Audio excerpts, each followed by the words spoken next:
My daughter went to a very wealthy white school in D.C. from 4th to 12th grade. And although she's a girl, she's also experienced many of the issues that were talked about today. Okay. One of the things, now that I look back on it, she's 24 years old now, but one of the things I look back on is I was so impressed with what the school looked like and what it offered. I didn't really ask them what their philosophy was. For example, this particular school was very progressive in the sense that at 4th grade, they let the children make all the decisions for the most part. It was a conservative school, but they wanted the children to be chores naturally. And for a Black American parent, I felt that little kids can't make certain decisions. No, you're good. And that they often let the children make. And I think the maturity level is not there. So therefore, I could see my daughter and her friends getting to all kind of issues. Okay. I feel really proud about it because that's the way the school encouraged everything to be. Okay. So that's one issue. Another issue is most of the white children live on the other side of town. So when you have to get up at 4 or 5 in the morning just to get to your school, by the time you get to school, the school starts at 8 o'clock, you're exhausted. You've already had a day. So I think physically for a Black child it's extremely difficult.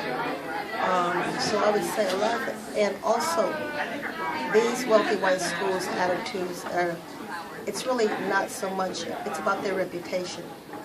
Like when they mentioned the fact that these a certain amount of Black children in DC has now not a majority anymore, but Black student kids, they're begging you to bring your kids to school.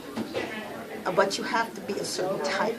They don't just want anybody, any African American child.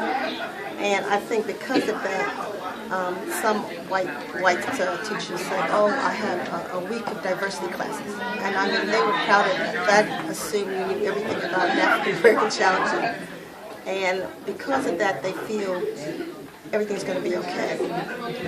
But there's a lot. They don't go into depth.